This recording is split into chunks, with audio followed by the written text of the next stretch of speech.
Horses out, La Sombra, pass to begin, Sant'Antoni, take me tonight, moving up, Larmagnac on the outside.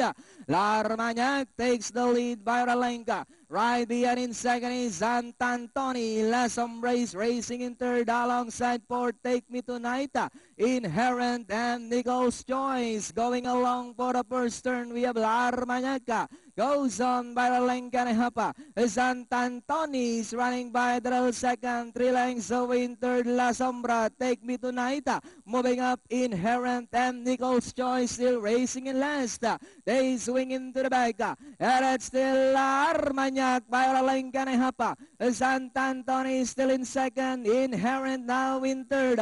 Take Me Tonight is in the middle portion. La Sombra and Nichols Choice. And it's still Armagnac by only Anaika. Moving up now is Sant'Antoni to take the lead.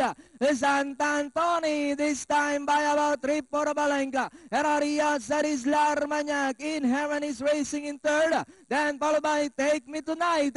As they come down at the last 200. Sant'Antoni by about 3 lengths now. And in second is still Larmagnac. Inherent, Take Me Tonight. Last 150. We have Sant'Antoni now strides away by about 5 lengths. Larmagnac, Inherent, Take Me Tonight. And finally, Sant'Antoni, Inherent, Larmagnac, Take Me Tonight, Nichols Choice, and La Sombra. Sant'Antoni crossing the wire first yung ating nalyamado forecast na